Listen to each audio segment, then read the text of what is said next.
Welcome to Salsido Paranormal. It is Friday, December 17th, 2021, and today I will be talking about basically haunted real estate and or experiences people have had within the real estate industry regarding places that are said to be haunted.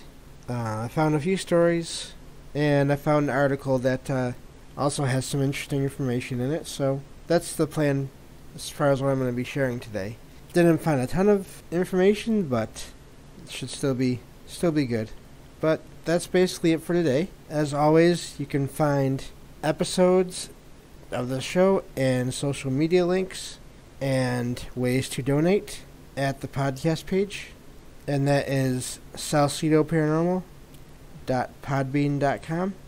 If you'd like to contact me, whether it's with comments or questions about any of the episodes, or topic suggestions, or experiences that you'd like to share, whether they're your own or from others that you trust, you can send those to my email, which is salsidoparanormal@gmail.com. And Salsido is spelled Salsido, and that's D as in dog. And we can go from there. Thank you all for being here today, whether it's in the live chat, I see several of you there, or if you're listening to the podcast version. I appreciate both, either way. I think I'll get to the stories here first, and then I'll switch to this article, and we can go from there. I find it interesting that I didn't find a ton of stuff there. There was a lot of, in some of the search results I found, there were what they called horror stories, but it was mostly kind of almost like true crime or just not so much paranormal stuff in a lot of the stories, and that's not something I'm as interested in overall. I know it's a big genre of podcasts, but it's just not my thing. But I still, like I said, found a few stories, and I have those pulled up. I did some editing to take out names and places and all that kind of stuff, so hopefully the stories won't read too awkward, but we'll see how it goes. So I'll read through those, and then I will share that article I found. So let's see here. Let me get to the beginning. This one says, I'm not a believer in the paranormal, but I sold a big mansion that had quite a colorful past.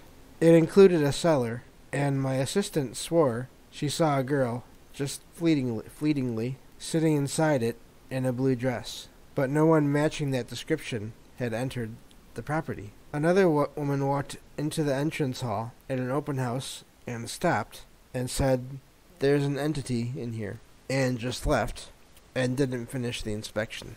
I also had a couple of other people come through who were nervous about the house. It took about 18 months to sell, but when it finally did, the vendor told me his two daughters had some girlfriends over one night, and they had all reported seeing a young girl sitting on one of the beds. So that's an interesting one. Seems like maybe possibly the same girl as what was seen in the beginning of the story. It's hard to say, but interesting. I wonder, they didn't say that if the girl was wearing a blue dress, but yeah, it sounds like there are multiple witnesses to activity there. So anyway, we can go on to the next one here. This one says, I sold another deceased estate property in the western suburbs. Again, I took out names, so we don't know where this is at. Apparently, the lady who lived there was a respected academic. I was ordered by the solicitor to remove all her personal belongings from the home and was arranging for a lot of books to be taken away when I picked up an old Oxford English dictionary. It had no value, but I thought to myself, this shouldn't go away. I'm going to rescue it.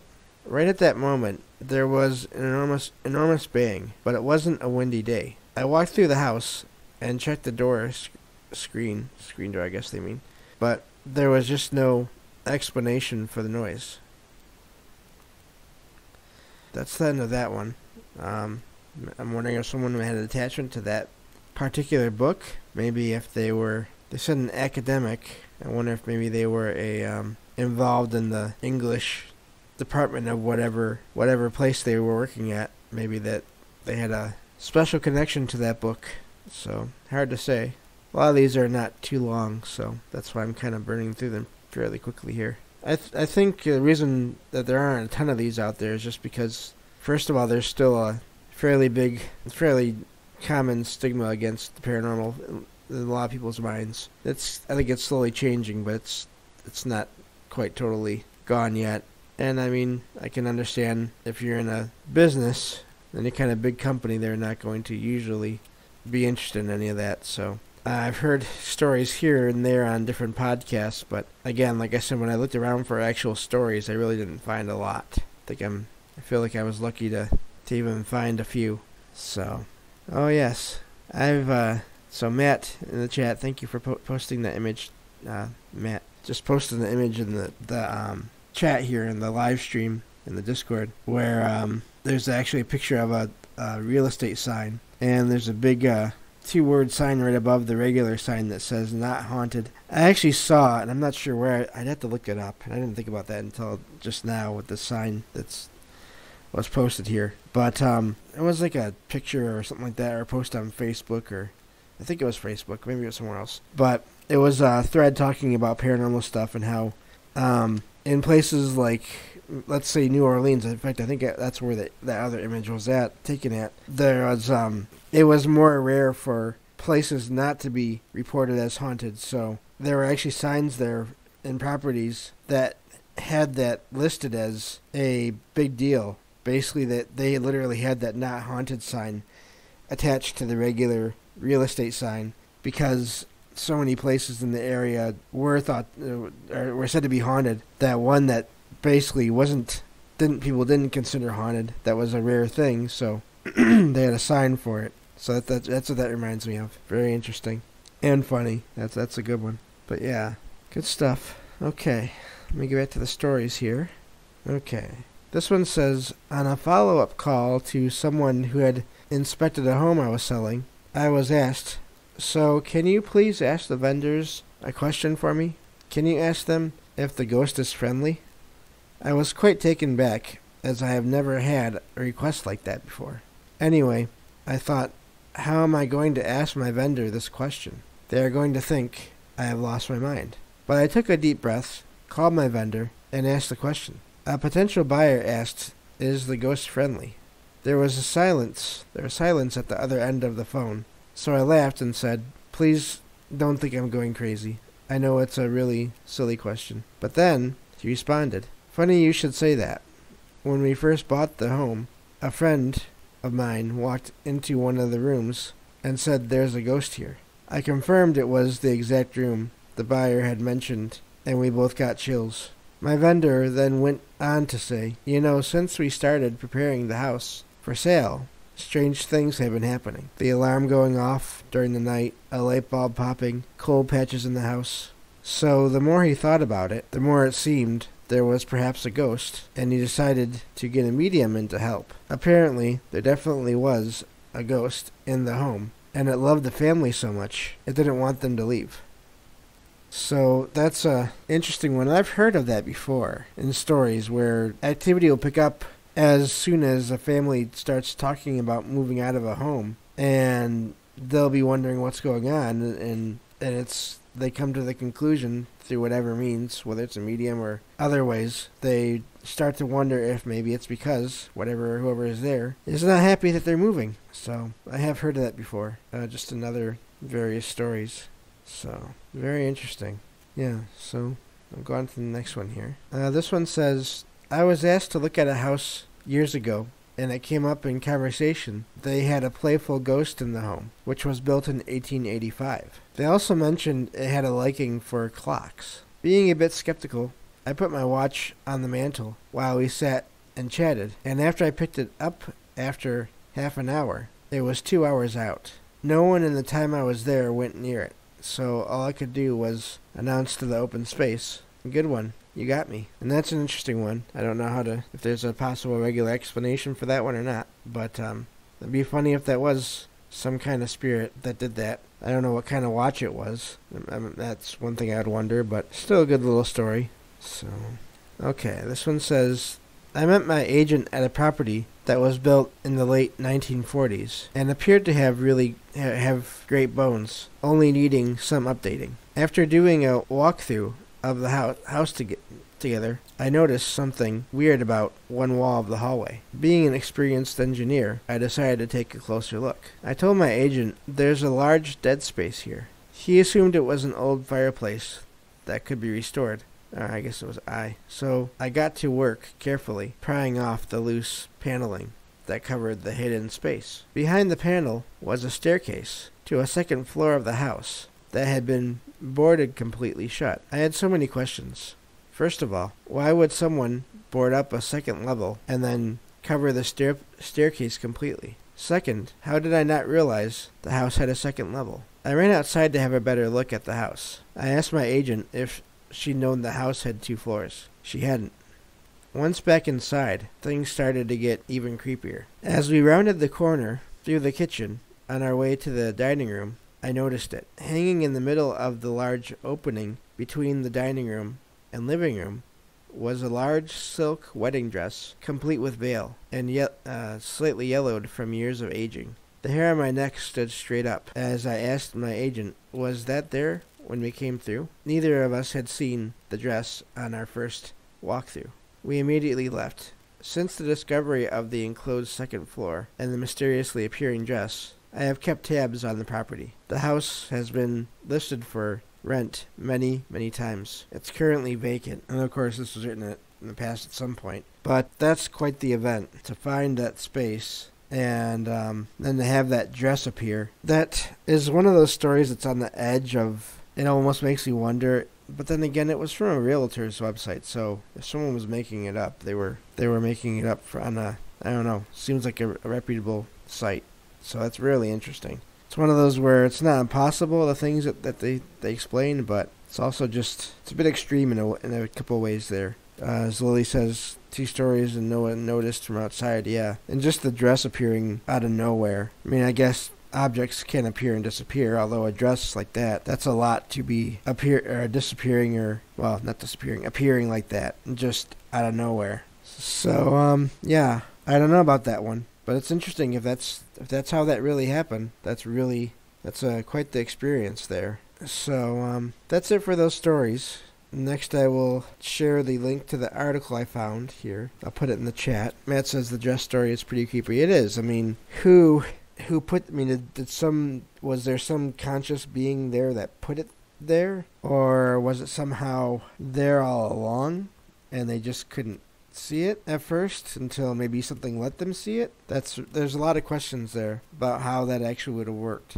So yeah, very I kind of like that one as being the last of those stories, because that's probably the most intense one in a way, because that's a lot going on there. So anyway, I'll share this link here and I'll put it in the episode description, and I'm just going to kind of summarize this article here as far as what it says. So once I get to the top of it. I listened to it earlier, and it's at the bottom. Anyway, so this one says, the title is House Isn't Selling, Blame the Ghosts. So yeah, this is about a house that the original owner, who lived in the house from the 1960s to the early 1980s, believed that there were ghosts in the home. She even told the New York Times that she once saw one while she was painting the living room ceiling, and that another one walked through her daughter's bedroom. The third ghost was seen by her son, and apparently was a Navy lieutenant during the Revolutionary War here in the U.S., obviously. But after calling the place haunted for decades, the owner, their last name is Ackley, Ackley, decided to sell the property near the end of the 1980s. And from there, not long after that, someone from out of town appeared to buy the house, and they put down a down payment. They put down a payment for it. Their last name was Stambowski, a bond trader from New York City. Apparently, he put down $32,000 on the home, but then he learned that the home was thought to be haunted. So what he ended up doing was suing Ackley, and he demanded his down payment back. And somehow this made it to the New York State Supreme Court, and the decision came down 3-2, and it's they basically sided with this man who was going to buy the house. And the decision read, as a matter of law, the house is haunted. And that was according to one of the justices for the court. And apparently this case would later be called the Ghostbusters Ruling. It says the case is an artifact of legal history, as in there's not many like it, but the article says it raises questions about the ideas of houses being haunted and whether that can be discussed in a legal setting. So yeah, it's interesting that this happened. It says that the article says that it isn't the only time that the legal system has dealt with this. It says 4 states have laws on the books regarding paranormal activity in real estate, according to Zillow, which is a real estate site. It says in New York State, if the seller invents and maintains their property is haunted and then allows a potential buyer to remain ignorant of the home's ghostly reputation, the court will rescind the sale. So it'll side with the person buying the home that was not made aware of the reputation of the home being haunted. It says in New Jersey, if homeowners are asked, they're required to disclose whether there are psychological impairments. I'm guessing that's close to another thing that's called a stigmatized property, where there's just stories about the reputation of the home, whether it's known actual murders or violence that happened there, or I'm guessing here they're referring to reports of paranormal activity. It says in Massachusetts and Minnesota, the laws go in the other direction. It says instead of ensuring that the buyer has information about paranormal activity, the law protects a seller who may choose to withhold that information. And that's interesting. So then it talks a little bit about that. It says even if just 10% of people would be uncomfortable buying a home where there's rumored to be ghosts, that can reduce the value of the property because it can reduce demand. It says another 10% could be, it says 10% could be an underestimate. It says that in a 2009 survey, it found that nearly 1/5 of Americans said they had seen or been in the presence of a ghost. A more recent 2019 poll found that roughly 45% of Americans believed in ghosts or demons or other supernatural beings. It says, so there's a mix of whether or not, basically it's hard to say how many people would allow their belief to affect their home buying, their decisions to buy homes. But apparently one of the judges that, in the minority of that Ghostbusters case, wrote that Stambowski sued because as a result of the alleged poltergeist activity, the market value and resaleability of the property was greatly diminished. So that's interesting. Just looking to see what else there is. Apparently there's a real estate professor that wrote a paper subtitled, "You Don't Have a Ghost of a Chance." Chapman says he's had clients refuse to buy properties if they think there might be something strange going on there. He says, I had a client that carried a box, some sort of Geiger counter looking thing, and they would put it in front of each house, and it would determine whether we would even go into the house at all. That's interesting. I wonder exactly what that device was. So, okay, let's see what else. This professor also says America's aging housing stock could change how often it comes up. He says that he and his wife own a lot of houses that were built between 1895 and 1920. So if you look at the amount of owners that had been through these homes, he would guess that there were not very many of those that somebody did not die in the house. And that's a thing too. You never really know. It's hard to know the further back you go in history, what has happened on your house or in your land. But let me see here. So yeah, that's there's more to this article here, but I think the rest of this is kind of getting into stuff that I don't know enough about to really get into. But I left the article link here, so you all can check that out. But yeah, let me see here. I'm going to read the chat here. Matt says, full disclosure on haunting when you buy the house. Yeah, Lily says maybe an EMF can measure electromagnetic fields, which are usually emitted from man-made sources, such as electrical wiring, while Gauss meters or magnetometers measure DC fields, which occur naturally in Earth's geomagnetic field. And are emitted from other sources where a direct current is present. And that's interesting. Maybe that's what it was. So yeah, and I'm guessing that the further back you go, the more bulky any kind of a meter would be. So it might look like be much bigger or look a lot different than what the little handheld things that are pretty easy to carry now. The further back you go. So that could be it too. I've read plenty of stories over the years and heard stories where people would go to places and they would literally would or wouldn't buy the place just based on how they felt before even considering what features that the house had. Some places where the house had a lot of room and seemed like it would really work for the family, but the people going through got bad feelings, and so they didn't want the home. So. But, yeah, very, very interesting. I thought that article was going to cover multiple cases, but it just kind of covered the one. But it's still interesting. I know I've heard of other cases here and there. But, yeah, Lily says, I wouldn't mind getting myself one of those meters. I don't like ghost boxes that scan through radio signals quickly. I've seen ones that just say words without the band frequency. Yeah, it's, there's some interesting tech out there that I don't know how it all works or how it doesn't work, but there's some neat toys out there. But, yeah, so I know whenever I go to a new place that I've never been to before, especially if I get to go there alone, I can usually kind of tell if there's going to be, it seems like anyway, I can usually tell if there's going to be stuff going on there or not. There was a brief time my dad moved into a house. It was basically split into two apartments. And as he was moving stuff in there was this one day where I went there to just sit in the house so that there was someone there while he and other people in the family were going back and forth bringing stuff to the house. And while he and everyone else was away, and I was sitting in the living room just kind of, I don't even know what I was doing that much really, because there wasn't much there to do yet. There wasn't a TV all set up and all that. I had sensed someone or something. It was just a sense of it, and it was just like someone appeared in a hallway, a little tiny hallway, and just peered around the corner at me just for like a minute or so. And I was barely able to sense them, but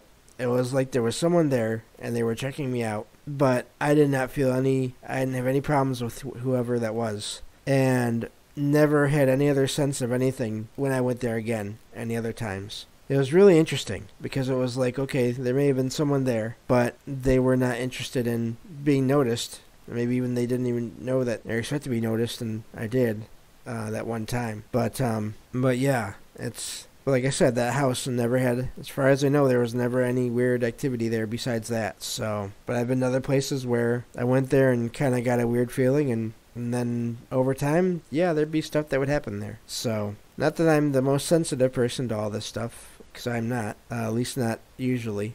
But I do think that you can, when you go to places, if you're really focused on it, maybe you might be able to tell just, based on how you feel, if you really want to live in a place or not. Of course, not everyone, that everything's different and different situations and all that. People don't always notice things when they go through, and then that's where you have stories of, oh, we found this place, it was beautiful, we liked it, and then this and that started happening and this and that, and we ended up leaving because we didn't like all the activity.